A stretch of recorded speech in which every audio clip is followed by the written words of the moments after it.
when President Olusegun Obasanjo came to mediate and the conflict that was raging on at that time,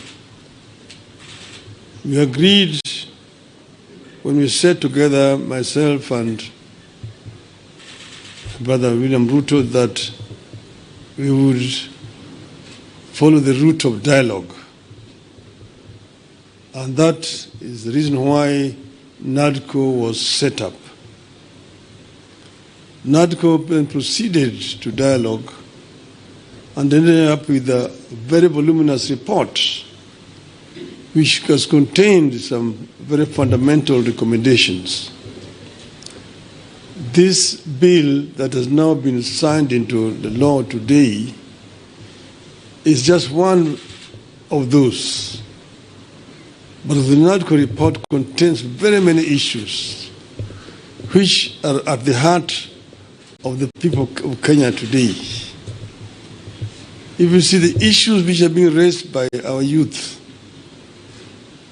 most of them are actually contained in the NADCO report. But if this NADCO report is implemented fully, you'll be able to address all those issues which these young people are raising. We are, as I've said, at a very, very crucial juncture in the history of our country. Our country has moved forward.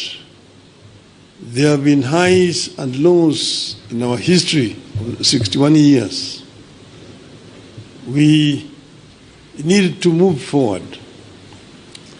And I want to say, at this moment in time, my brother, that we require now a wider engagement so that people have an opportunity to vomit all that is there in the chest in order that we can be able to find a way forward.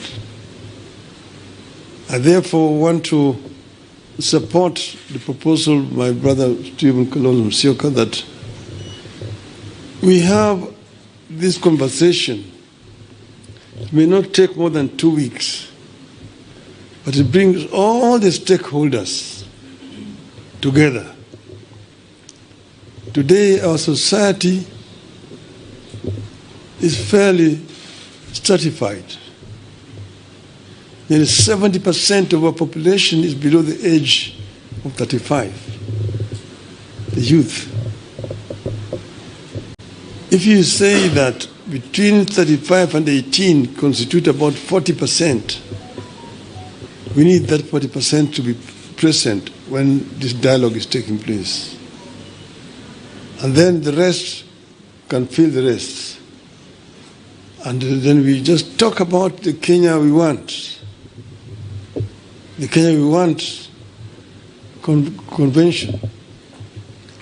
Out of that will come out recommendations that will help us to resolve this issue once and for all. And that will be my proposal, Your Excellency. I think that Kenya deserves better. The issues of employment,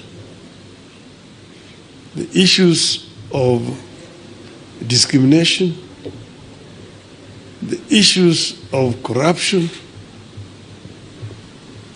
the issues of gender, and so on, are issues that need to be addressed in the wider forum. I think that it is possible to do. It is possible if there is a will to do it. And then here again, the IEBC is a very important institution. It's not the first time we have had issues with IEBC. If we find a solution to this issue of IEBC, it will be on the way to resolving very many issues in our country. You remember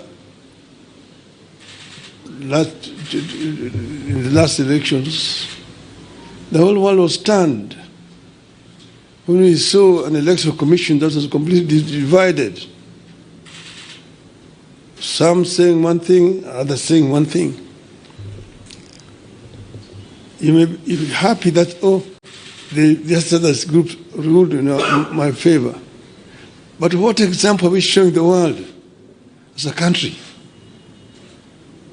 That in the process of a very important exercise, the commission is divided. Nobody knows whom to believe up to today.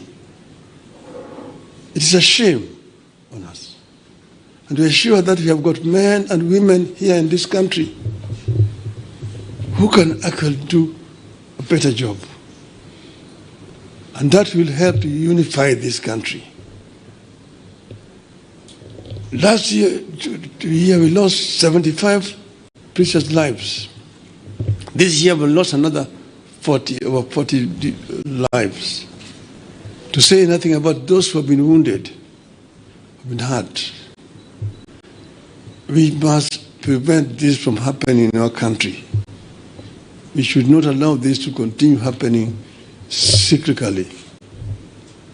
Let us find a lasting solution to this problem. We are ready to engage so that we find a solution to this problem. As Azimio of Kenya.